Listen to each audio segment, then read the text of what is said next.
otamboli ndenge nini obeti makolo ndenge olingi ozwi ba avion ozwi mituka okobima na libanda bukilité toza kaka wana kati ya mokili awo ndenge nga nakolela quartier nzoka nde etikala boye bamasa na ngai ya bomwana nzoka bango ye to bato nabungisa na famille okota na kati ya site wana J-Sympa di Video TV posala ba découverte yango na sengi na bino bosabone massivement bosabone ebele na site oyo J-Sympa di Video TV pona ba découverte salema émission wana découverte ezo ko soutenir orphelin na Beni na Ituri bandeko oyo ba perdre ba parents na bango bazo bénéficier déjà na aide oyo émission découverte avec J-Sympa di Video TV.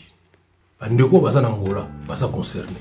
D'ailleurs so côté déjà na site ya J-Sympa di Video TV on découvrir déjà Palanka ndenge koma mikolo ba ko découvrir na Kisasa pe eloko ko lobezalité découverte ezali on a ba quartier to kola ba commune biloko na déjà si totali déjà biloko ebele concernant ba bisika otokolela ezare lengi ko découvrir ba betolo lisolo mo boye non yokati avec découverte ya wana site ezamoko J-Sympa di Video TV découverte découvrir ko to découvrir kati olinga ka likambu donc faut ya la kaka ke ba ebisaka yo trop de masolo pe moyen te yo pe zala na lisolo ko betela moto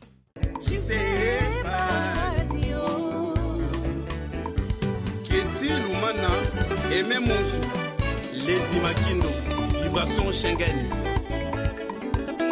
Choc Like Makengo Mituka Ebele La Fleur d'Hélice et la Bozo La Parisienne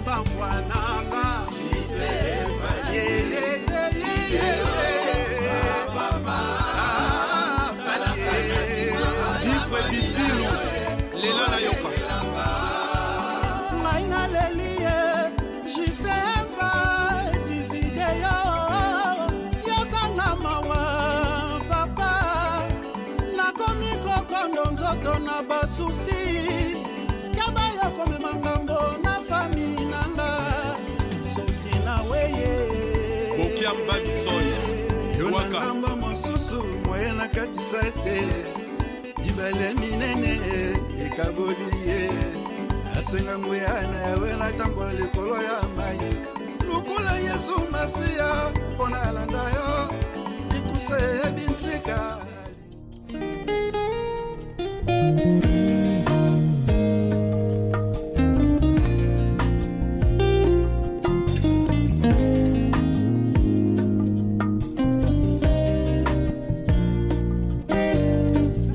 Tozali awa na kati ya grand marché na bango na ville ya Kikwiti.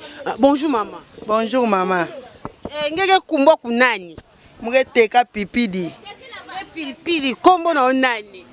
Zina na mu Ginete. Mama Ginete. Mama Ginete. A ozoteka pilipili. Betele biso no lisolo muke ya wenze na bino.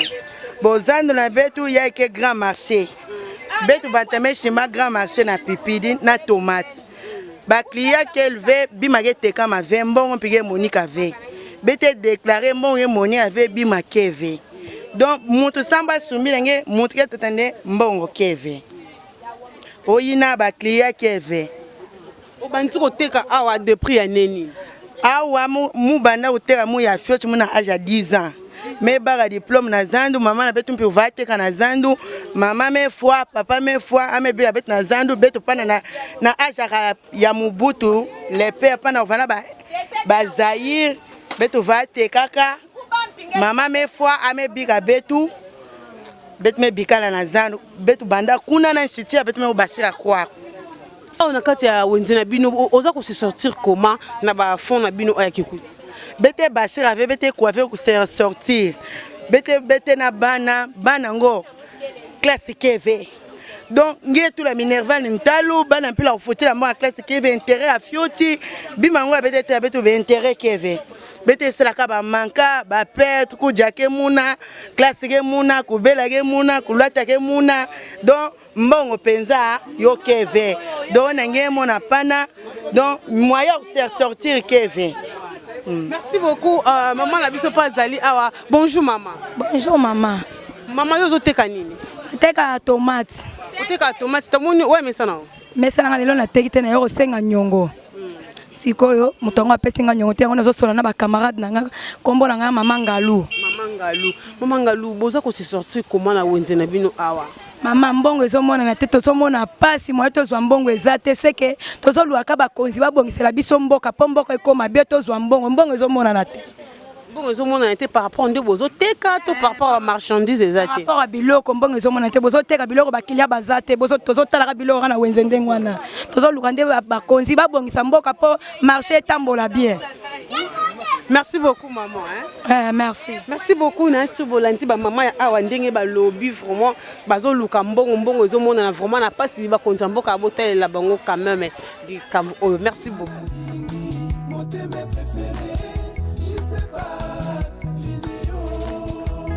Mireille Lutumba ya Didier.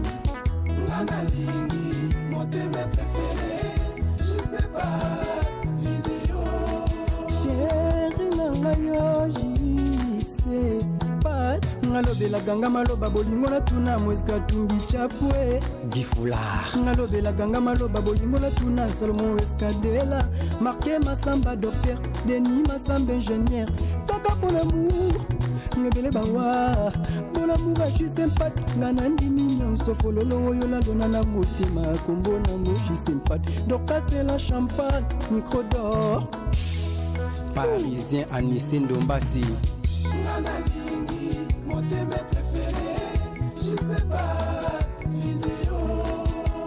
Le grand coach Obé Makusa, Blaise Nseka. Merci à toi pour Junior Lungela de Kumbabiso. Ah, on a écouté ça toujours aussi la grande direction. Là où tout le monde est sur Souana, mais c'est pas très agréable. Place Souana, je crois, au Bazomona, comprendre. Misusu peut-être, Basuna image te. Wana Sumbawei, Misagi. Donc, première pharmacie où il y a un kikwit. Il y a papa Misangigi, au bando benga Misagi, donc Sumbawei. Juste après, il y a des concessions à protestants, Pungu. On a quatre tozana église, na radio Sangomalamu, donc radio à protestants.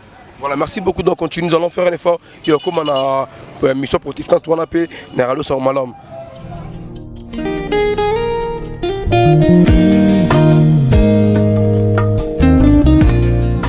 Coletta Mode, notre maman, très chère maman. Bientôt là, le 19 mars, anniversaire, il y a une année, il y a juste pas de vidéo télévision. Donc, bon, déjà. Mais c'est Patrick, ah, tu as appelé? Tu as Kikwit cité toujours, dans l'équipe Grand Marché, tu as commis juste devant Hôtel Didi. Hôtel Didi, na gauche nanga. Hôtel Didi, na gauche nanga. Et juste après Bisso, Sima. Tozana concession ya ba protestant. À droite na biso. Oui, à droite voilà. Concession ya ba protestant Pungu, église Pungu Kepse et na katizana école na radio Sangomalamu. Donc juste croisement boulevard na avenue Bachoko. Avenue Bachogo na croisement boulevard toujours na gauche nanga eza ki bar ya kala bar wana vraiment hôtel du pe bar na kati na droite nangai ezali église na kati kuna eza église école na radio na bango radio Sangomalamu na bango eza wana na kati donc le vraiment spécial découverte et des communes de quartier na kati ya ville ya Kikwiti. Merci beaucoup.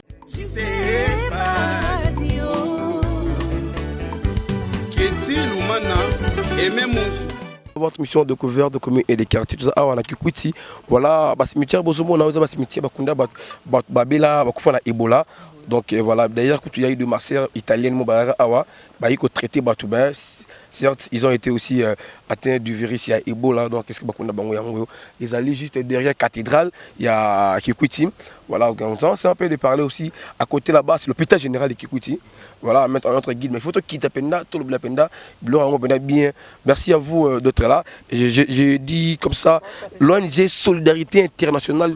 ONG, donc en tout cas cette ONG a pour but la solidarité donc internationale, solidarité sans limite, c'est pour aider les gens qui ont des problèmes, c'est pour aider tout le monde. Cette ONG Solidarité Internationale, une ONG qui appartient à Mpadi Vidéo TV, le numéro 1 de cette ONG, pourquoi pas aussi à Maman Nicoletta Moda aussi. Ce sont deux personnes qui ont la vision de cette ONG Solidarité Internationale.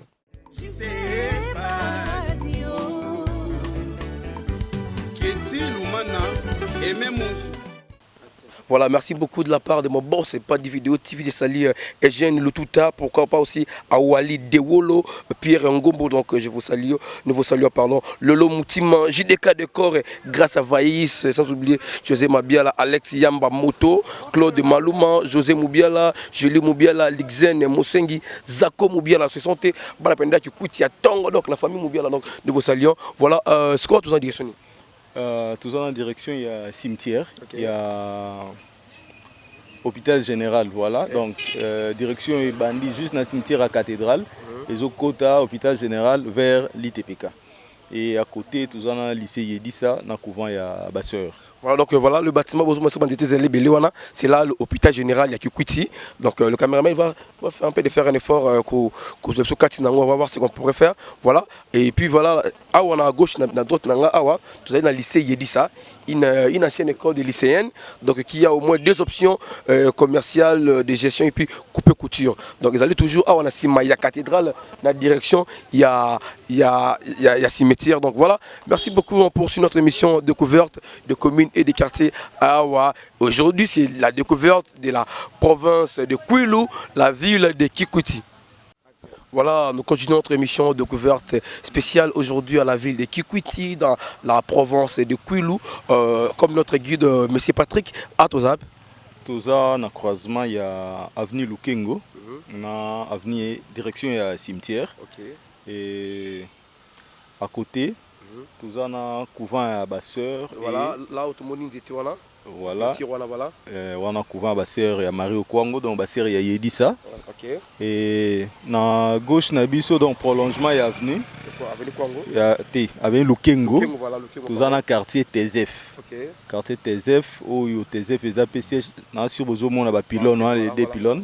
Les années à Kinshasa, météo, Binza météo. Ah, il y a siège, donc siège, il y a TV, radio, il y a Kikwiti.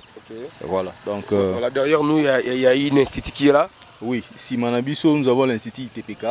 L'ITPK, c'est une école aussi de référence de Kikwiti, où il y a beaucoup de gens qui sont passés ici. Par exemple, JDK Décor, un fils de Kikwiti, du quartier aussi, du quartier Malawi.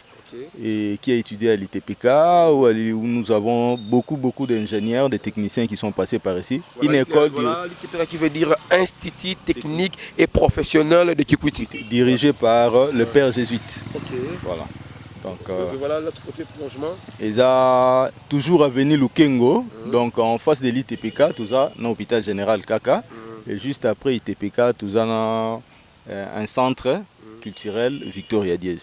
Voilà. Merci beaucoup, M. Patrick, pour ces précisions. Voilà, nous ici, nous poursuivons cette émission de découverte de communes et des quartiers, ici à la ville de Kikwiti. Bon, tu commune toujours Kikwiti cité. Allez, belle autre. Kikwiti cité et dans l'emballage. Tu as Kikwiti cité. Kikwiti 2. Kikwiti cité. Ah, ok. Juste ici, Manabiso, nous avons une église mère, c'est-à-dire cathédrale, il y a diocèse à Kikwiti, Saint-François-Xavier. Gauche, et la suite, il y a boulevard Nabiso. Juste après, il y a une statue à King Kester. Place les statues, donc dans Kansinga. Et derrière Biso, autour de la cathédrale à Kikwiti Saint-François. Merci beaucoup na sima na gauche na ndena telemi boy gauche na nga yango yo ndena telemi gauche na nga yango yo songo na bozo mona yango na église cathédrale ya Kikwiti soki na telemi le sous boy donc na gauche na nga to prolonger ti boy place on a vu place bâtie monument ya papa na biso Kikester Menea donc tozo koma suko ti kuna to ko mona monument ya Kikester Menea. Merci beaucoup.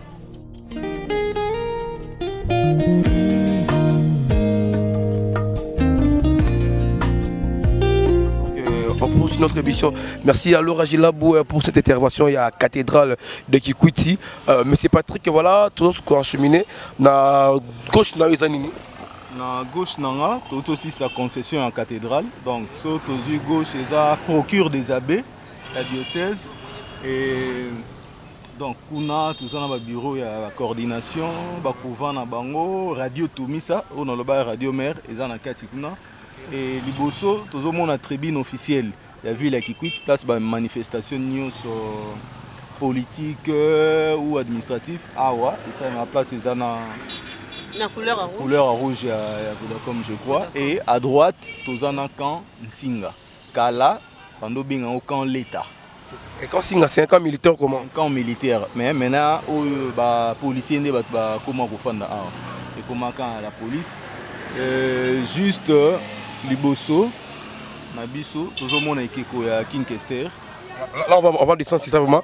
Voilà, mais c'est que je pourrais un peu, on pourrait critiquer avec nous, hein, à ce que vraiment tribu d'honneur goes à Pendabou. Voilà, tala ndenge, autorité Nabiso, Bazomona, parce que Eza Biloko, il faut ça la fierté à ville. Ozo bien un autre tribune d'honneur, mais Nazomona te loko à honneur te, toi tire Yakobeba, donc c'est déplorable.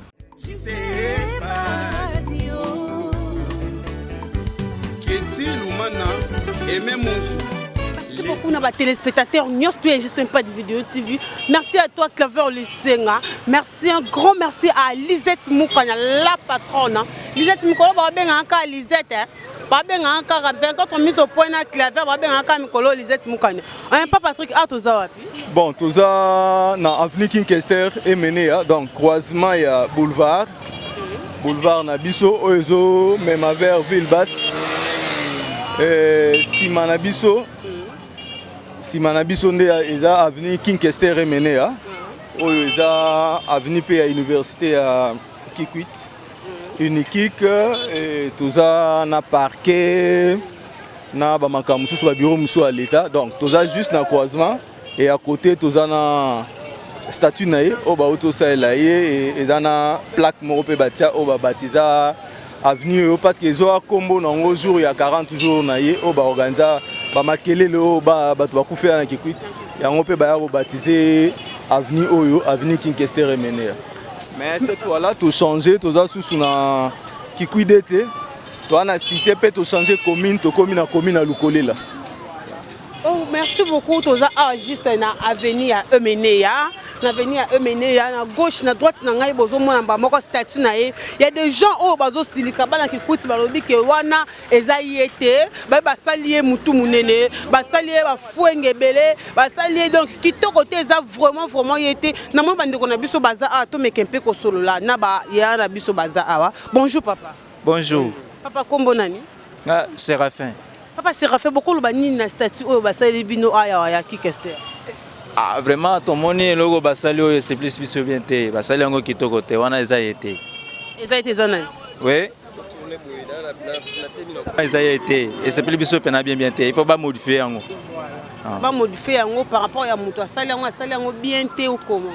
Vraiment asali yango bien mais asali na sens mo pena kitoko te. Tala o basali ko exemplaire alinga yelanda wana ya kuna. Ah, c'est ndenge yango na tozo déclarer donc et c'est plus te. Il faut modifier yango isusu. Voilà. Merci beaucoup. Toza pena papa na biso awa. Papa to meke to. Bonjour papa. Bonjour maman. Papa balobi awa. Balobi awa bino bana ki kuti bosili ki par rapport ya statut au basali ya Kingkester. On dit basali moi c'est batie crayon. Vraiment to sepé na ngote neti ngai personnellement na sepé na ngata mukete par rapport ndenge to bibi ma vie na biso ndenge azalaki parce que azaya o abotami akoli a marguer. Mais version à question à côté Moussous. Mais physionomie, nasé, ça y est quand même décrocher en moi bien mais la face et l'on est vraiment ils a été. yango ezopesa biso mwa inquiétude baluka moyen ya kosalela biso vraiment oyo mosusu basalela biso mpe bazwa image na ye batya yango a place ezala figure bato bamona ye bayebaki oyo vraiment kinkese. Mama yo kobakisa nini? Nabakisa na ye eloko te. Merci beaucoup Yaya Bakisa. Par rapport à monument namoni Kester azalaki grand assise ya pays na biso au monde entier même, mais eloko basali biso ministre a disposé mbongo na ye po basala eloko malamu mais muto asalaki asali malamu te, mais ali mbongo il a même laissé son numéro po ba benga kae, mais asali eloko moka bien te. Il faut recommencer au sala muto azala représentable soki azala na bomo peut-être bele babuki yango le même jour. Merci beaucoup na ba téléspectateurs nyos plus agissem pas de vidéo TV merci bolandi bana ki kuti nde baza vraiment baza na ba contenté hein baza na moyo se platé par rapport ya monument oyo bateli bango awa ya artiste munene oyo Kikester vraiment oyo eza yeke balobi oyo Kikester ya muluba donc nazong si micro et pas ya claver lisenga. Voilà, nous sommes ici à la province de Kwilu, plus précisément à la ville de Kikwiti, donc pour notre émission découverte de communes et des quartiers. Nous venons de très loin de Kinshasa, on a parcouru au moins 720 km pour arriver ici à Kikwiti pour réaliser cette grande émission découverte de la ville de Kikwiti dans la province de Kwilu. Voilà, nous sommes dans un monument de Kinkester Menea. C'est un don de M. Willy Ngokpos qui a pensé à ses frères et sœurs de Kikwiti, parce que Kinkester Menea, c'est une icône de la musique congolaise, c'est aussi un patrimoine, il y a Bana Kikwiti, donc voilà, il a vu que non, Kinkester, il n'est plus vivant, mais son monument doit rester pour redorer l'image de Kinkester Menea. Chose étonnante, il y a des gens qui doutent par rapport à ces monuments, certains disent que non, c'est pas Kinkester Menea, l'artiste a échoué par rapport à son décor, je ne sais pas moi si cela est vrai. Chef, bonjour. Oui, bonjour. Comment on a pardon? Martin Saï. Martin Saï, moi j'aimerais bien que vous passiez votre message à Kikongo pour que tout le monde qui suit à travers le monde entier va comprendre est-ce que ces monuments vraiment représentent Kinkester Menea. Il n'y a pas un problème, je suis disponible. D'accord, alors ma question est celle-ci, est-ce que ces monuments représentent Kinkester Menea? Bon, on a la statue, Muntasala qui statue à côté. À côté parce que c'est total na ma photo ya Kinkester est mené malgré to zoa pena chance te akokuta na en face mais total surtout ba vidéo ba photo ba biloko na ye en tout cas ce qui total pena ba image wana to loba que mutu oyo aza côté a sali statue oyo vraiment à réaliser te par principe ya Kinkester est mené sur quel plan comme ça parce que on décrit en gros place Nyomoni qui a échoué place qui ça marche un peu. C'est toqué en face, c'est toqué en face. Parce que on a que Congo tout bas. Qu'est-ce qu'on dit? Bon, quand on a quoi na elungi qui est respectueux parce que Kinkester va n'en pembe puis des verts. Vous comprenez? Il y a des bons de mbwa qui mange à chinois. Alors Kinkester va na monter mochi va na pomochi. Donc pomochi veut tout bas. Il y a bana qui quitte. Pomochi qui est naturel. Pomochi naturel malgré que mingi na mputu mais avant pomochi naturel. Alors couleur il y a mettre la Kinkester premièrement, il y aurait couleur moche bon c'est chinois. Il y aurait couleur pena Kinkester. De deux c'est avec tout là Kinkester na ni tout vraiment Kinkester va tamboula avec bon de pomba. Hein? Kinkester va tamboula avec bon de pomba avant na muntu mochi, il y a respect quand il tamboula pena mon appétant des artistes. Mais il y a bon mettre là puis bon de pomba moi je suis d'accord kinga que kinga bon par exemple là il connaît na match puis il y a mon montrer foot à billet ça côté na match bon de mutu moi je kingi là ben mutu moi bon de DJ alors que Kinkester va avec DJ Kinkester va naga les grands artistes à monde Afrique na bitor. Vraiment c'est un peu ça. Voilà mais côté Sapatou, il a réussi.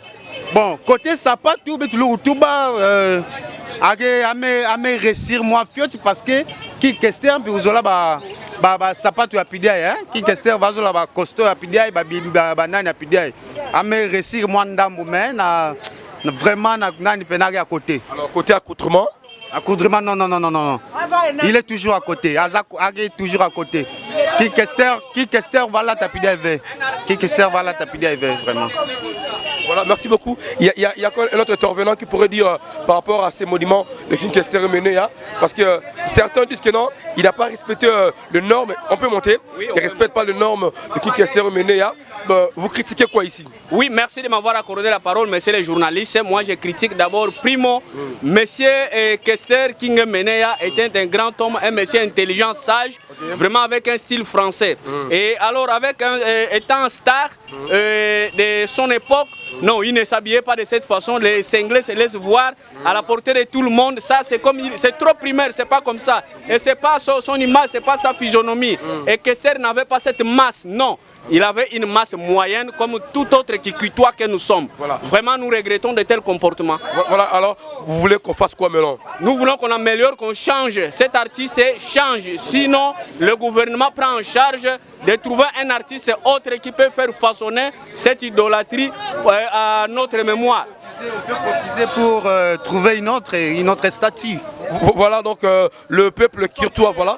Oui, le peuple kikitois veut à ce qu'on puisse cotiser et réaménager, faire un autre statut, mais pas celle-ci. Voilà, maintenant, vous avez compris que non, l'artiste est vraiment, bon, l'art d'esprit, des fois aussi, mais en tout cas, quand moi aussi, il a tapé vraiment à côté, c'est pas qu'une question menée. Moi, je le connais de son vivant, j'ai eu le temps de le interviewer, participer dans ses concerts. D'ailleurs, si on prend à Santa qui est ici, on va mettre un concert à Tiemi Awa, parce que parti à Santa, il est aussi à peu près la question menée. Il va regretter. Nous demandons à monsieur Willy Ngopos, en tout cas, c'est une bonne idée, une bonne initiative. Il y a aussi un statut pour la question menée, mais ces statuts doivent vraiment redorer l'image de la question menée.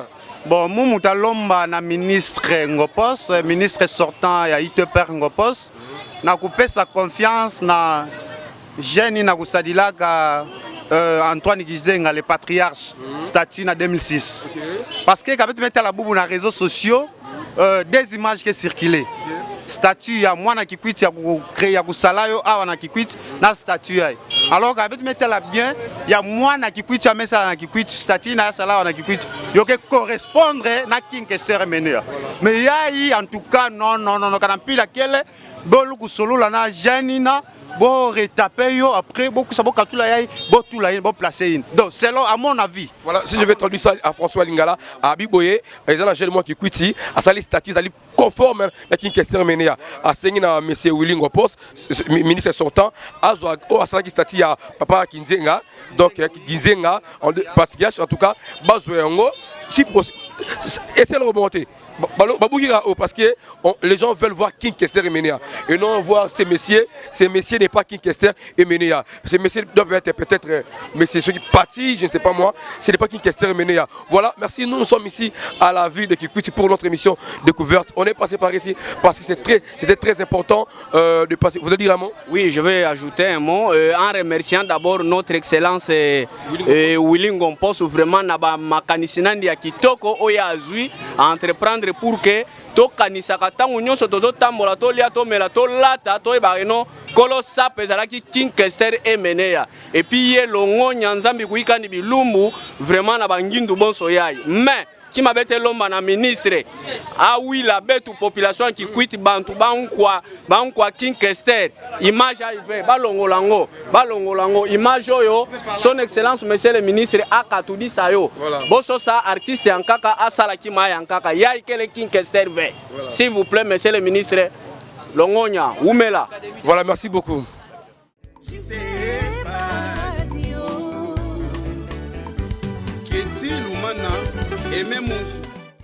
Toujours notre émission découverte des communes et des quartiers. Le bâtiment que vous voyez là en couleur jaune, c'est ça, l'hôtel de Mozitou, l'ancien premier ministre à l'époque de Kabila fils, juste après le départ de papa Adon Kizenga, c'est Mozitou qui l'avait remplacé pour être premier ministre. Voilà, à côté là, vous voyez la commune décollée là, voilà la commune décollée là, parlons de Loukolé là. Voilà la commune de Loukolé là. Deuxième commune parce que tu as la commune entre deuxième commune aussi comme vidéo dans la découverte Nabiso. Donc voilà, on continue cette émission découverte. Voilà, c'est que je disais, voilà, c'est ça, l'hôtel de Mozitou qui s'appelle Grand Hôtel de Kikwiti. grand hôtel de Kikwiti, mais c'est une ancienne construction. Hein. En tout cas, c'est bon, mais ça ne répond pas aux normes vraiment des hôtels, des 3 étoiles. Parce que c'est comme si on construisait un bâtiment d'une école. Franchement, ça n'a même pas de standing. Ben, certes, qu'est-ce qu'on doit faire? Il a quand même doté Kikwiti d'un hôtel. Mais moi, je souhaite que, voilà, ce qu'on a vu là-bas en chantier, il y a les sénateurs Rwanda. Si cet hôtel termine, en tout cas, ça sera. Voilà, celle-ci d'ailleurs, hôtel Marinel. En tout cas, c'est à qui cet hôtel? Rombo Foumani. Un leader aussi du Grand Bandundu, il est de Gungu. Donc après Mouzito, c'est Rombo Foumani. En tout cas, Rombo Foumani, donc lui au moins son hôtel a un peu de standing. Voilà, c'est comme si Nixon, Mayuma, Bijou, Élysée, Mboma, Gabin, Tokodi. Mabaya de Londres, Chanel, Padi, Diamanoa. Je sais pas des papas, montez mes enseignés, Kalakana Sima, et c'est Kotikanga isolé. Peter Makoso, motema ya mama Tete Bikoli. Waseba Ndombasi. Merci à notre président qui nous a vraiment un bus avec un cœur ouvert. Je vous dis, on était gâtés hier. Et aujourd'hui, on sera gâtés parce qu'il nous a promis, en tout cas, vous allez visiter Kikwiti aujourd'hui, juste après l'émission de découverte de commune et puis la traite avec les joueurs. Nous allons visiter Kikwiti dans le calme.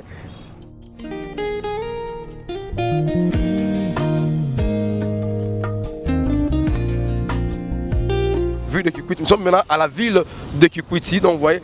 Voilà, les images même changent. Hein. La ville toujours a été différente par rapport de l'autre côté, hein, parce que aux hommes déjà moins ambiance, une bonne circulation des gens, voilà, des croisements. Voilà, nous sommes maintenant en place commerciale de Kikwiti. Mais c'est au président Abarama, hein, mon ligne propre, il y a un boss, pas de vidéo TV, en tout cas un bon président. Mais ça en vient bouter ma chouchou, le soir ne me pas naïe, donc Ganangi Kananga. Voilà. Mais il est responsable, il n'aime pas des aventures, c'est ça un très vrai responsable. Quand on dit ma tête du monde. Ouais. Ah, ouais, apparemment c'est ça, oui. Si on veut comparer la ville de Kikwiti, c'est apparemment comme Kitambo Magasin, parce qu'il y a pas mal de gens qui sont partout. Europe Forestcom. Voilà. Voilà, nous sommes devant l'hôtel Kwilu. Voilà, Patrick, hôtel Kwilu, les hôtels à Kala. Oui, hôtel Kwilu, les hôtels à Kala, il y a Papa Takizala. Papa Takizala, na Kinshasa, tu as un espace Ngindu, il y a Mami Takizala, na paiement échangeur. Na Kikwita, tu as un hôtel Kwilu, il y a un hôtel de référence. Donc, hôtel Moussouye après, hôtel Kwilu, hôtel à Kala, et des politiciens, de grands messieurs. Bazala logé Ndekunu. Awa toza na centre-ville, donc place commerciale à Kikwit, na rond-point, il y a Kohydro to Bengango parce que y a une station et commence on a Hydroc. Et nous avons des magasins.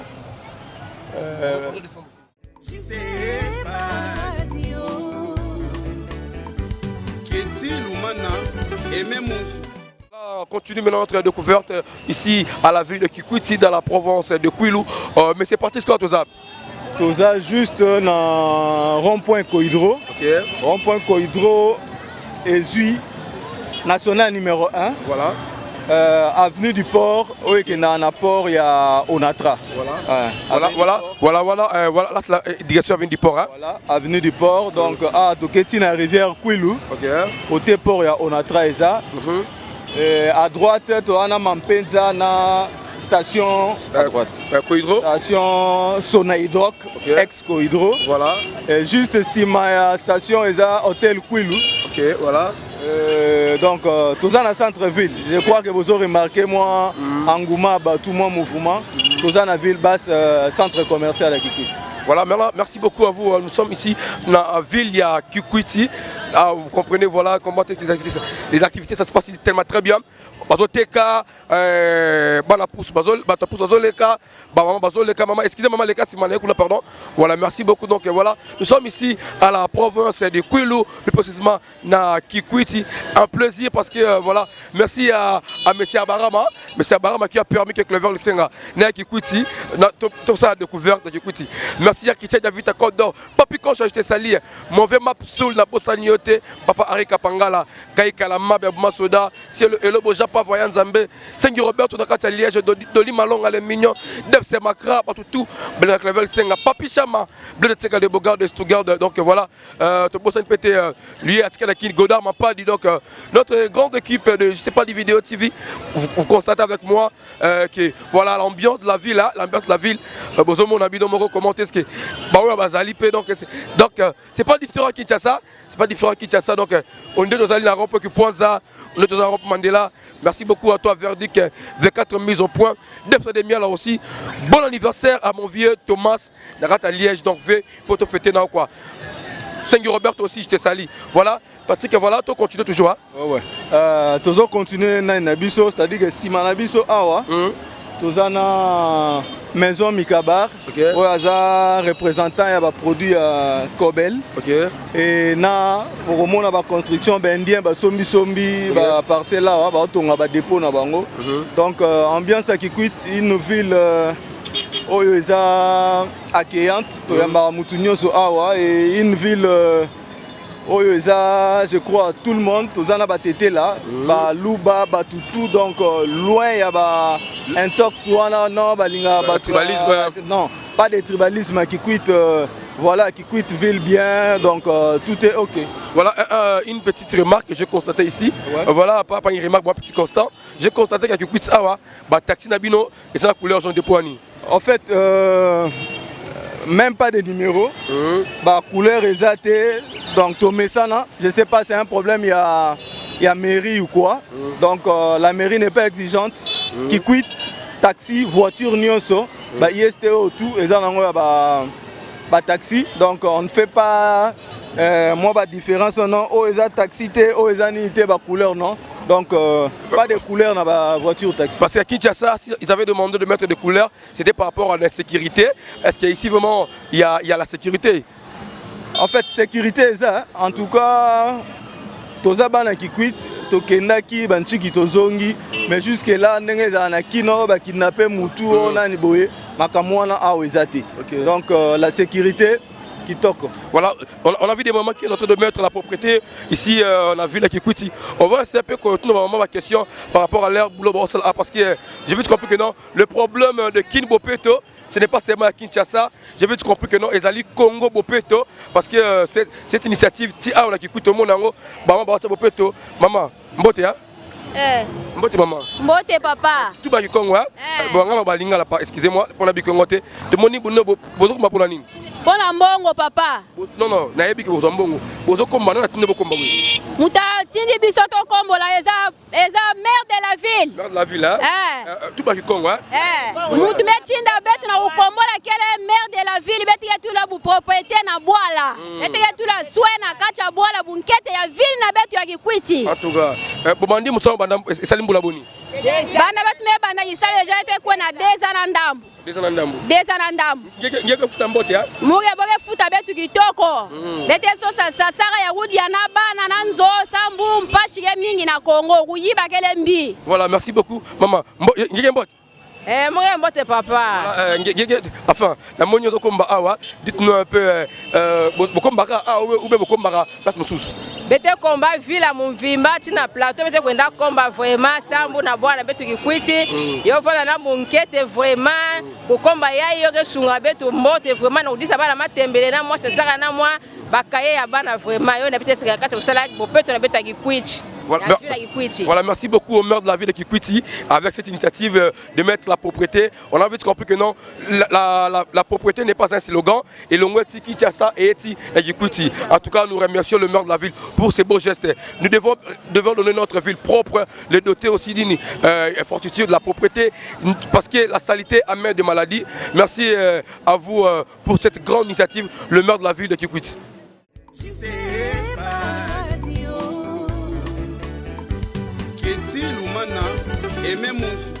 Toujours votre émission de couverture de communes et de quartiers spécial aujourd'hui, commune province de Kwilu, pardon, à la ville de Kikwiti.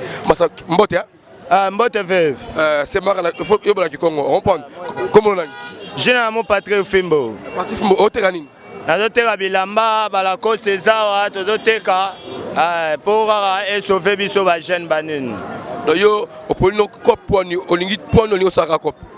nalingi kope mpo mo ezola koteka sana na kikwichi bajeune mingi kezola ave kope boko ezola makelele boko evana ntango na kuna bachori badiamba oyo na boko enwana boko ekuchokaka na bambele me betu bete bakopera mpenza ya vila yi oyo na chaque jour bete va na ville bete terasa bete uzwa mwa 10 francs bete vusadisa mpi famille na bampangaka bikala na nzo bana tongo dejo teki te bana tongo mpe atoteki moko eza nango bien toana koteka mpenza koteka eza nango tobenga mpe baninga na biso bacikalaka na bandaku baya koteka mpe.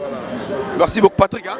Comment on a Patrick? Voilà, merci beaucoup Patrick. On continue cette émission pour le compte de votre mon cher Poussala.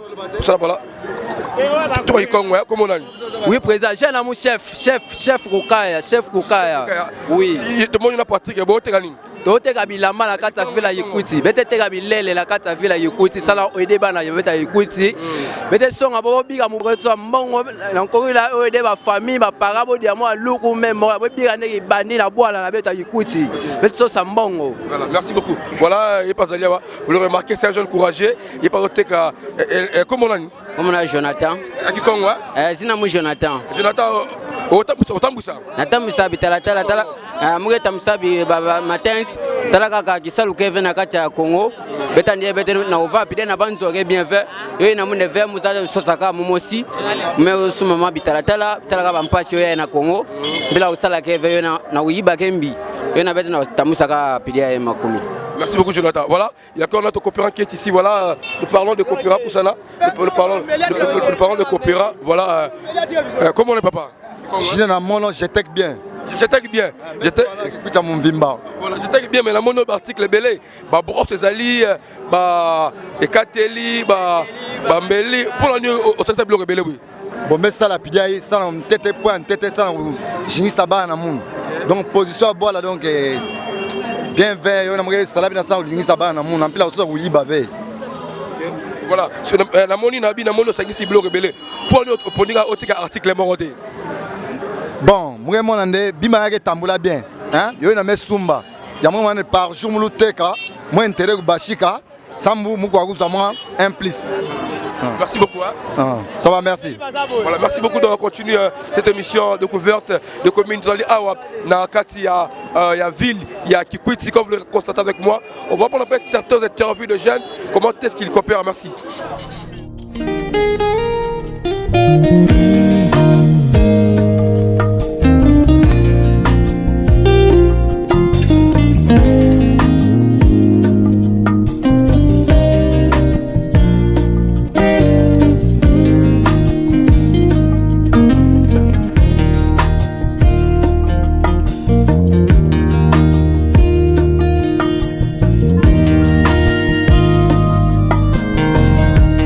motema na ngai elimo na ngai molimo na ngai enetola yo Yesu mpo na bolamu na yo na bomoi na ngai mpo na oyo yo osali na bomoi na ngai nakomisi yo Yesu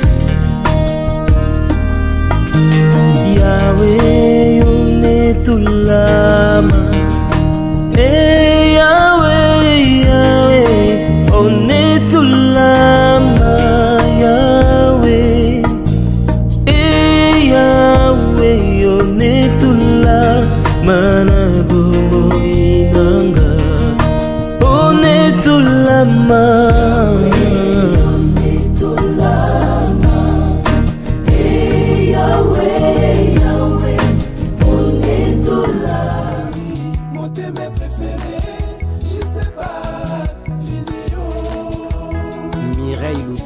Il y a Didier.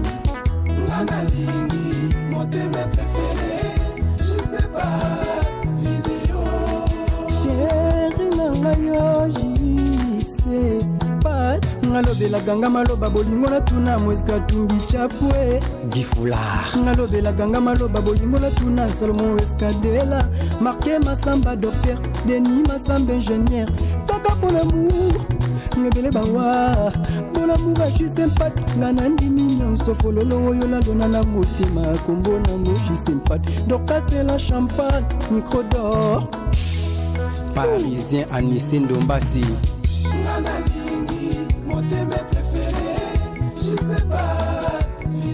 Un grand merci à président Abaramba par rapport à Azotambusa Biso, donc facilité vraiment Ezebeli guide Tozawapi. To commis juste na port ya Onatra. Port Onatra donc na rivière Kwilu.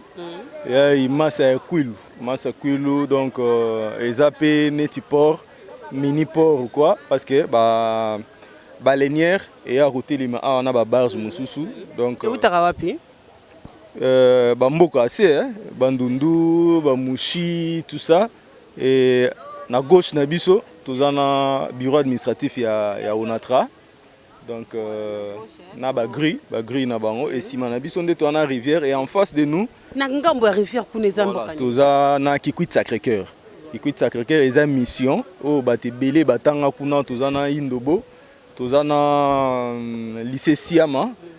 Donc na grand séminaire au côté Basango donc école au côté format Basango voilà. Donc pour la histoire pe église catholique à wana Kikwit et banande kuna na Sacré-Cœur voilà. Merci beaucoup à toi 24 mise au coin ainsi pour comprendre mai o eza quand même rivière na bango pe ya munene awa na kati ya Kikwiti na ngambo kuna pe na ainsi bozomona tozozwa boatu ndeka tozoki na maluku pe tozozwa boatu tozokota tozokata tina ngambo kuna toke ko visiter. Merci beaucoup na Rachel Lisette Mukanya, merci beaucoup na maman Nicolette Mode tout mon temps mon Ribili Ndungu, sans oublier notre boss Justin Padi vidéo. Merci beaucoup. Guy Foulard. Ngalobela ganga maloba bolingo la tuna Salomon Escadela. Marqué Massamba docteur, Denis Massamba ingénieur. Kaka pour l'amour. Ngebele bawa. Pour l'amour a juste sympathie. Nanandi mignon sofololo yola donana motema kombo nango juste sympathie. Donc c'est la champagne, micro d'or. Parisien Anissé Ndombasi. Mon thème préféré, je sais pas, vidéo. Le grand coach Obé Makusa, Blaise Nseka. Mon thème préféré, Sarah Ebukanya. Chérie Nangaye, je sais pas, mon amour je t'aime, yobolingo nanga. Je continue notre émission de découverte des communes. Aujourd'hui, c'est la découverte de la province de Kwilu, plus précisément à Kikwiti. Voilà, net une découverte et qui est à Kikwiti. Il n'y a pas seulement de Kikwitois, mais il y a aussi d'autres gens qui sont de ce côté ici. Tellement aussi espace pour dans tous les cas où ils abattent là. Donc la plupart des vendeurs de ce côté sont que des tétés là. Donc ça prouve en suffisance que le côté vraiment esprit tribalisme est athée. En tout cas, ils sont sociaux avec tout le monde. La raison pour laquelle d'ailleurs ils ont surnommé cette route et ces marchés où ils y abattent là. Donc c'est un exemple à suivre. D'autres provinces aussi, au Kepena, n'abattent là, qu'on peut côté où ils Kikwiti. Winzabandundu, Winzabakongo, c'est une très bonne chose parce que nous sommes un seul pays, nous devons rester unis et indivisibles. Surtout, tout clavier, les Singa, on a découpage, on a décentralisation. En tout cas, je n'ai pas été content parce que les créer un ébélé, voilà, on ne sait plus encore comment se retrouver parce qu'on était dans l'amour, dans l'ensemble, mais avec les découpages. Hier, d'ailleurs, on discutait avec un frère, il m'a dit clavier, écoutez, Kabila, avant de partir là, voulait diviser ces pays, la raison pour laquelle il avait opté sur cet article à découpage. Et puis, on n'a pas été sages, nous les Congolais, très facile à manipuler, les politiciens, très facile à être corrompus. Voilà où en sommes-nous. Voilà, nous avons la province, il y a Kwilu, plus précisément Nakikwiti, pour le compte de notre émission Découverte. Donc voilà, nous traversons maintenant le pont Lukeni qui est dans la rivière Lukeni. Rivière Lukeni, Patrick, est-ce que Mayango Penda est à la moune? C'est juste un petit ruisseau, et ça moune ma cité. Il y a un versé dans Kwilu Awa. Donc à tous les colos il y a pont Lukemi. Juste après pont Lukemi, tous autres traverser pont Kwilu pour tout me caper pour visiter pont Kwilu. Voilà, merci beaucoup. Donc voilà, continue cette grande émission découverte de communes et des quartiers Awa na Kikwiti.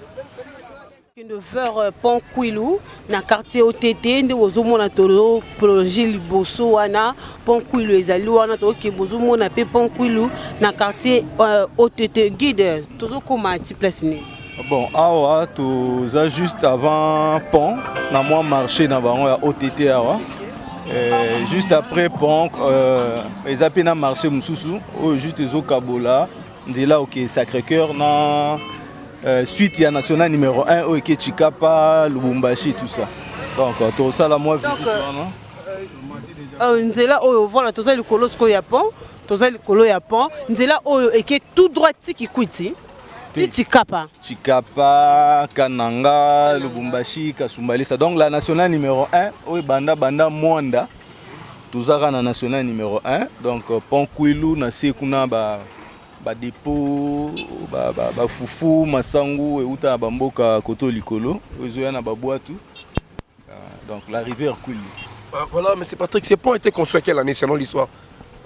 Bon, selon l'histoire, pont Oyo, c'est vers les années 70. Oui, vers les années 70 déjà, donc plus de 40 ans d'existence.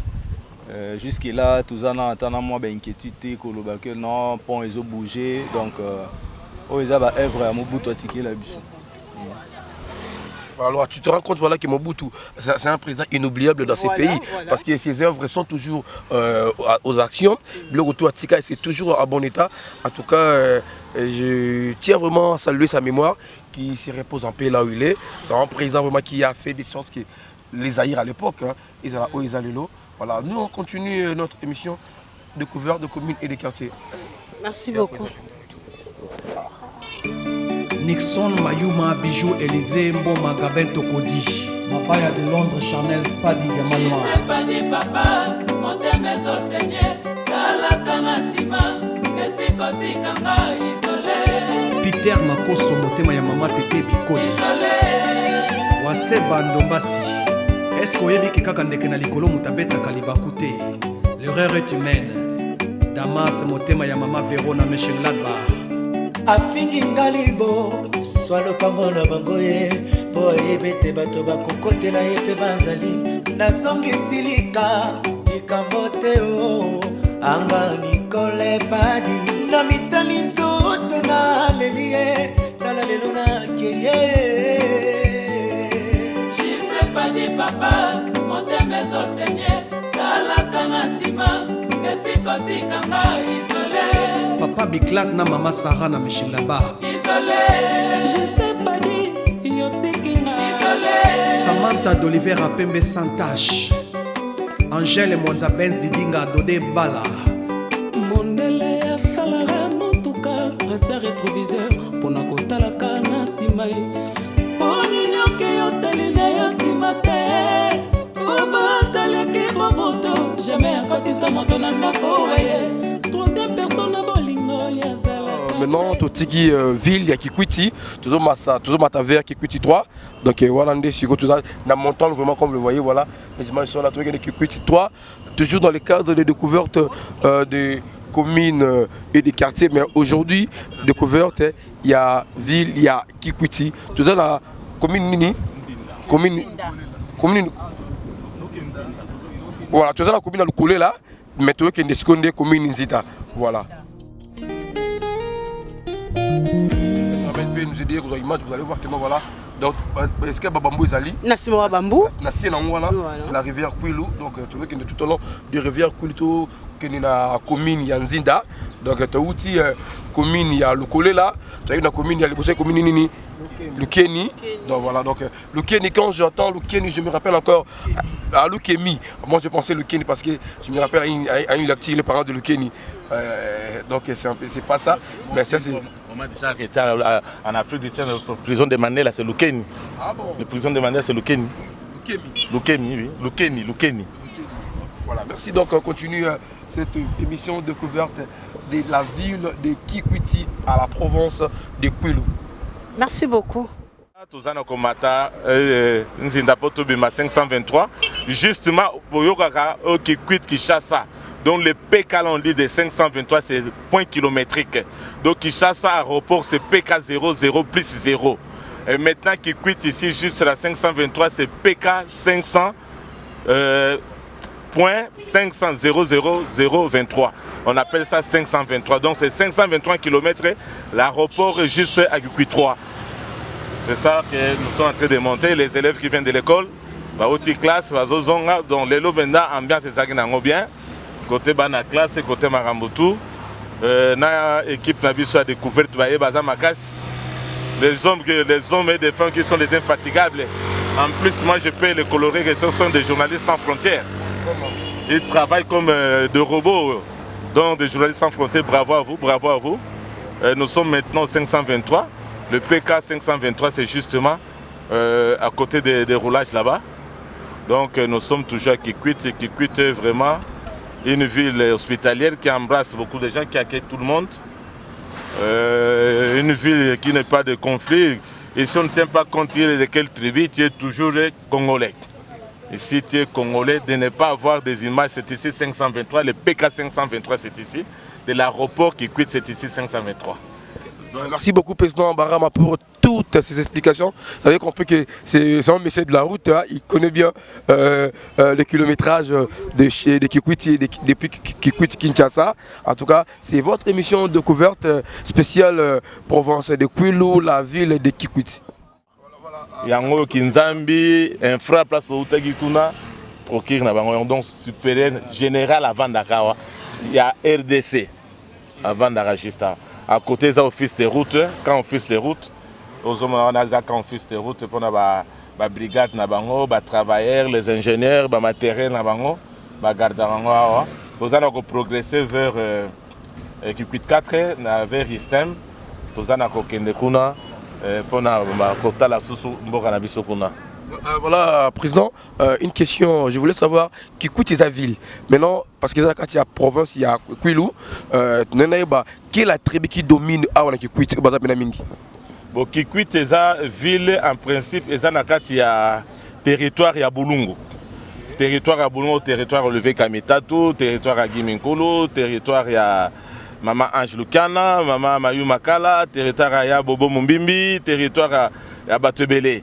Alors, Kikwit est na kati nango, Kikwit territoire à Bulungu ezali na deux ethnies où eza makasi eza bayanzi eza na bambala.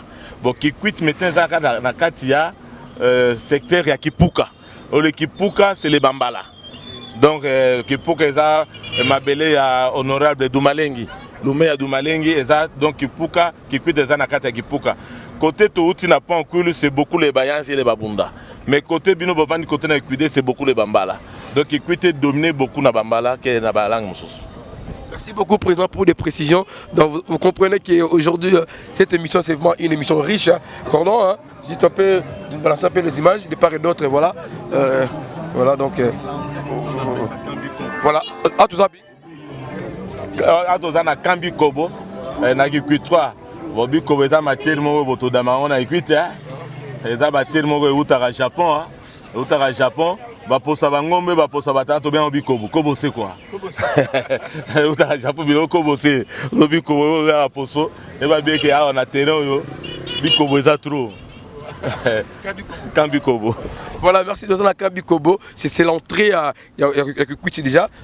Donc, en tout cas, c'est une découverte très riche par rapport à d'autres découvertes. Nous attendons encore la découverte. Il y a Matadi, il y a Bomana et qui sont tout comparé en haut. Dans la découverte, il y a Kikwit parce que Kikwit guide à Yebi, le président à Barama Oyambibiso, Yogoto Souka, en tout cas, et la grande équipe de Padi Vidéo TV, une équipe forte, une équipe qui est toujours solide, prêt à servir pour faire pleurer à tout le monde qui aime bien cette chaîne Padi Vidéo TV. La raison pour laquelle je vous demande, voilà. Nous avons toujours arrivé, nous avons arrivé, puis à deux autres 4, ça arrive Nzinda. D'autres tickets qui 3, c'est d'autres autres qui 4.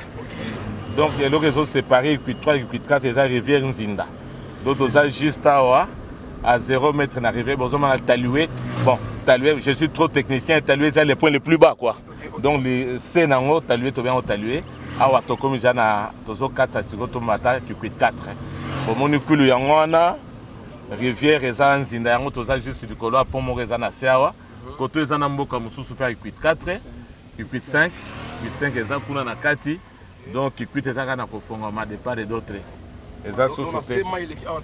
Tout ça, du colo, pour moi. 3 Q4. Ok.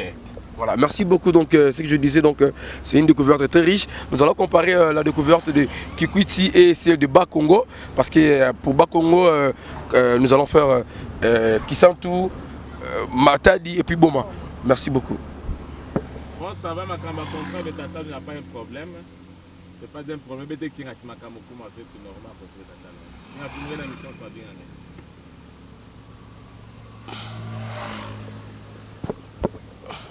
Voilà, président, nous sommes maintenant où c'est maintenant? Et nous sommes à Kikwit, précisément Kikwit 4 na ISTEM. ISTEM à Kikwit, il y a un besoin Institut supérieur de techniques médicales de Kikwit. Nous avons besoin d'infirmiers à Kikwit, que la santé est un peu équilibrée.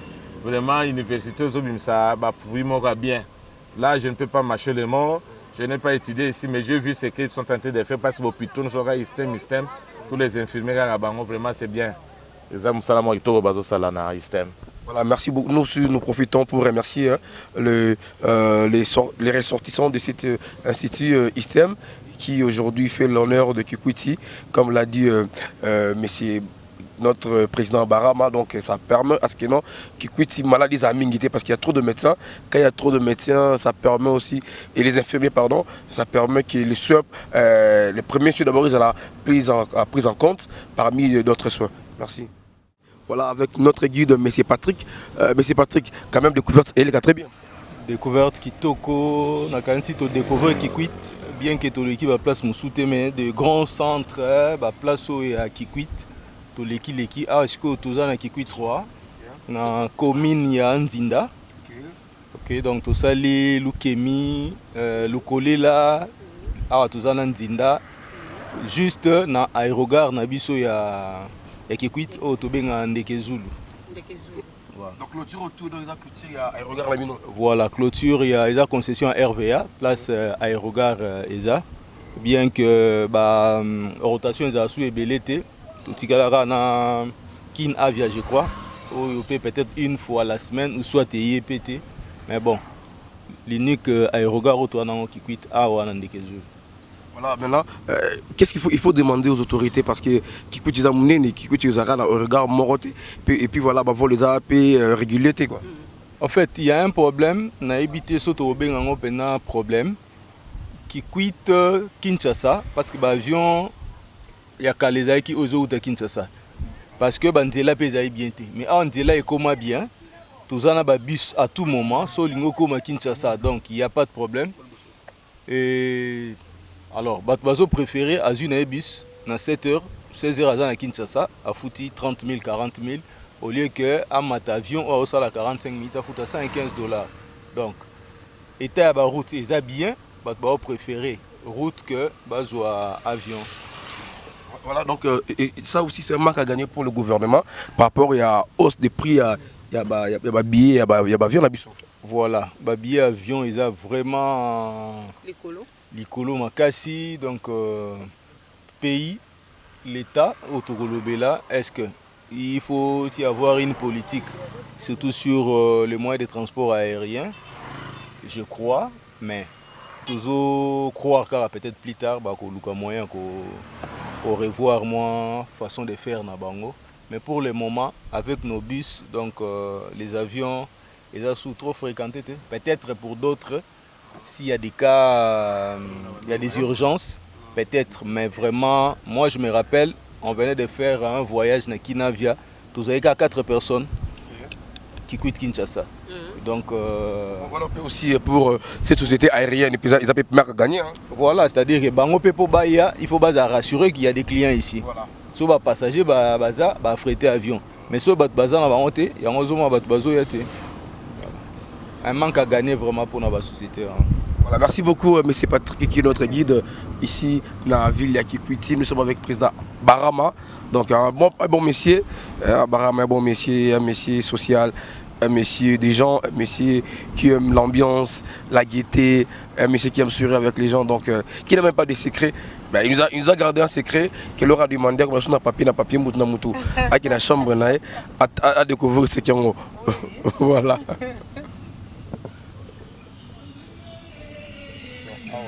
Voilà, ah, tout ça juste donc croisement il y a boulevard Ouazabanga parce que boulevard Ouazabanga. Non, entrée à aérogare. Bon, ils sont mis en aéroport, donc concession RVA, pendant qu'il y a un aérogare. Juste à droite, Nabiso, mais si Sima, na gauche, ils ont sorti, autobima na commune à Kazamba. Voilà, là nous voyons le stade du Rome des témoins de Jéhovah. On est ici à l'assemblée là-bas, je pense. Voilà, ils ont place à l'assemblée de circonscription, sur une ligne, donc témoins de Jéhovah, Nyon, sur qui quitte, je crois qu'il y a Pâques, l'assemblée. Merci beaucoup.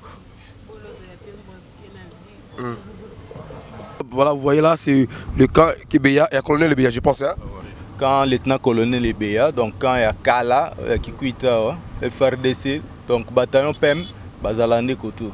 Ah, tu as commune à Kazamba déjà. Donc, tu côté Kamina, donc tu les 4 communes qui quittent. Je crois qu'on est déjà dans les bons. En tout cas, c'est formidable. Donc, tu as 4 communes. 4 communes, tu as la commune, il y a le Keni, il y a Kazamba, il y a le Kolela, il y a Zinda. Donc, on a fait toutes les 4 communes. Il y a Ville, il y a Kikwiti. Tous en a étendu, il y a vite, tous en a stade. Voilà, le deuxième stade est en chantier. Tu en a continué, place où il y a un concert pour que recette tu en a. Luka moyen aussi ça stade nabiso. Abandara action tonga stade. Voilà, action tonga stade abita awa mbongo kota bakikuitwa bayebi ke mbongo kota. Et place zappé to yebi. Bon, tous nous jusque là dans le monde sportif tous ko revendiquer parce que pelouse nabiso ba changer destination non et que na bandunduville. Tous en robunda comment ezonga boye. Et so ba kozongisa te bazongisa biso mbongo to ke somba pelouse synthétique na biso pour na stade oyo parce que ils ont en chantier il faut ici là il faut bâtir pelouse synthétique. Voilà, là à l'époque c'était le ministre Papi Yango, voilà, qui était le ministre du sport, donc c'est lui qui avait détourné votre pelouse synthétique. Débat combat yango na Papi Yango ex-ministre ya sport azwa oyo wera recette à ouer à Kikwit, mbongo bana Kikwit, bakota concert bafuta pour na pelouse synthétique, Papi Nyango azongo a même on a Bandunduville. Donc pelouse synthétique à stade à Bandunduville et ça il y a Kikwit. Tous en Robunda, Papi Nyango à Rolanda biso, bazongi sa biso pelouse synthétique na biso parce que stade na biso il faut eza na ba norme internationale. Na pelouse synthétique et le temps chantier PSI là pour que le match na biso ezala soit koto soit na stade du 30 juin auto déjà koleka kuna to like sabino ba image. En tout cas moi j'aurais souhaité Bobunda Makasi badon sabino pelouse synthétique na pourquoi parce que stade du 30 juin déjà c'est presque parti hein, c'est presque inexistant comme on est en bongo pesa d'abord il qui pédamté alors les stades qui est construit dans des normes des très stades des astrades oyo ezala comment on amté stade en bon, jusque-là, tu as un stade à Kazamba, parce que tout ça a commis à Kazamba. Est-ce que c'est combien de mois, combien d'années depuis pour réclamer un pelouse Nabino? Oh, déjà tu as commis à la troisième année, tu as concert à opération, tu as stade, tu as 3 ans, et jusque-là, réaction est notée, mais tu as croire que bonne volonté na bango ko sala bazongisa la biso et ba o baza liboso batikaka biso te base bango pe baluka moyen ko bunda pour que stade na biso revêtir moi ilamba sika. Voilà. Merci beaucoup. Siko to que 9h marché à Kazamba je pense. Oui, tu commis na Kazamba na marché.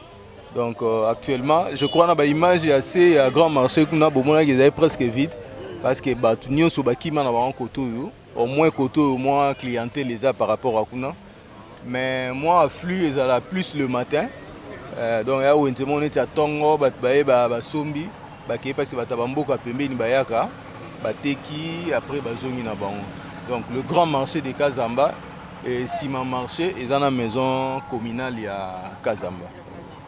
Merci beaucoup monsieur Patrick qui est notre guide ici na Bilia Kikwiti. Kuna terrain boni bon omna biloko sala kaleba somonyango donc on a pesa bateau sa mongo na pesa yete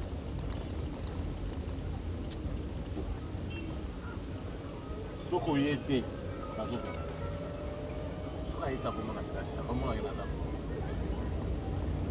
mais c'est Patrick Scott combien tu commis dans deuxième chambre en face kuna toza na église Sebeko CFMZ CFMC église yango wana bato ebele batanga wana président Barama batanga wana bato basala bakombo na Sebeko voilà Kikwide commune à Lukemi. Donc awa après Sebeko tokita malembe vers Ifak Sadisana. Donc la grande église, la grande communauté ménonite. Ça c'est Baptiste ya Kikwite yango awa Sebeko kala biso bana Zaire tono be yango Sebezo. Église, école, coopérative. Une grande communauté. C'est la cathédrale de Kikwit. Ok. C'est la cathédrale de Kikwit de la SEPCO, communauté baptiste au Congo. Ce sont les baptistes qui viennent du bas fleuve. Voilà. Ce sont des baptistes avec des CBFC, des SEPCO. Ils ont ici quand même, Mozito Adolphe, on prier ici. La SEPCO, oui. On a eu diplôme en maths physique. La SEPCO toujours. Donc SEPCO est dans la commune Nzinda. À droite, ils ont commis à Lukemi. Okay. Donc la chaussée qui nous sépare.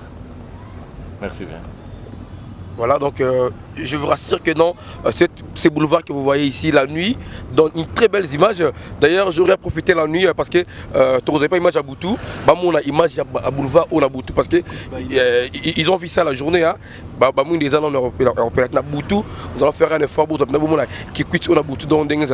D'ailleurs, hier nous étions ici dans l'espace E, donc Fola Food. Et le président nous a promis aussi, aujourd'hui, nous allons finir par Fola Food. Donc nous sommes ici dans la commune, il y a Lukemi, il y a Kikwide. Voilà, monsieur Patrick, voilà, là il y a l'université Bénin. Il y a un institut supérieur, il y a institut supérieur universitaire, donc institut supérieur technique catholique de Kikwit. Équivalent, il y a l'université catholique du Congo, mais je connais na Kikwit Awa. Il y a la concession, il y a IFAC, il y a un institut facultaire pour la formation d'animateurs pastoraux. Parce que le diocèse a récupéré en haut, bâti la filière, donc il y a pastoral, gestion de projet informatique, gestion des entreprises, nutrition, diététique. Merci beaucoup voilà, pour des précisions. En tout cas, la province des Kwilu et puis la ville de Kikwit prouve à suffisance que non, voilà, c'est une province des intellectuels. Hein, parce qu'on a tendance de dire ça depuis même la capitale de Kinshasa. Donc au Congo, s'il y a beaucoup d'intellectuels, ce sont beaucoup plus Batabandundu. Parce que quand ils viennent à Kinshasa, ils viennent pour les études. Contrairement avec nous les Équatoriens, vous avez compris qu'on a dirigé ces pays pendant 32 ans, mais vous allez vous rendre compte qu'il n'y a pas assez de grandes têtes. Il y a Mayele, il y a Équateur. Donc vous allez voir que non. Voilà, là maintenant nous entrons maintenant à l'université. Ah, c'est ça non, mais c'est pas tout. Quand il y a USTC, donc dans le campus Nabango. C'est là où nous sommes logés aussi. Hein? Voilà, place la grande équipe a logé, donc dans de très bonnes conditions, comme Oebiga Basangot, Makam Nabango, très calme, et tout va bien. Tout va bien, donc voilà, bloc administratif, étudier un peu Bango, Bazobima, auditoire. Et voilà, donc tout ça dans le IFAC. Une concession, il y a Jésuite P. Je sais pas Dieu. Keti Lumana et même donc maintenant nous sommes toujours à Kikwiti. Pendant il fait déjà 18h passé des 35 minutes. La raison pour laquelle il mange à Kikwiti. Voilà comment est-ce que ces boulevards est tellement éclairé grâce à Bapoto Oezali éclairé dans panneau, il y a panneau solaire donc éclairé boulevard Kikwiti parce que vous avez vu l'image de la journée. Maintenant c'est la nuit. Nous sommes ici dans l'espace Fola. C'est là où nous allons passer un petit moment de détente parce que nous allons rentrer demain à Kinshasa. Merci au président Abara qui nous a réussi ici avec un grand chaleur. Tout ça, le Moussa, tout ça, la découverte, nous avons très bien de découvrir ensemble les téléspectateurs Nabiso, Nabiso, ville de Kikwiti, avec Laura Gilabou, avec tout le monde. En tout cas, c'est là, ça s'est très bien passé. Laura vient de dire un défi à tout le monde. Voilà, et l'équipe découverte, l'équipe très bien. Et l'équipe qui toque ma caisse découverte à l'élo, donc c'est pas une découverte à Kikwiti. Ça va. Quand on a Boutou, vraiment, on montre qui oui, tout vivre avec qui coûte na Boutou en live. TV Zali et TV Zara Radio T. De photos vivre en live, nous montre bimi sur le terrain. Total la paix qui coûte vraiment na Boutou. Voilà, merci beaucoup mon vieux Harry Kapangala. Donc on se dit au revoir. Tofanda, probablement si mais quand même le cordon va nous aider au moins sans biseau. À quand même boulevard où on a lumière dans mon Zali. Parce que faute de lumière, on n'a pas de LED ce soir. Mais en tout cas, c'était question au boulevard et à Kikwiti. Merci à Bona Weston, merci à Léon, mon conductrice Chagalou Tadila. Miala, merci Nayo, Lisette Moukania, Mapsoula, Maman Dorcas aussi, Maman Dorcas Mambote Nayo.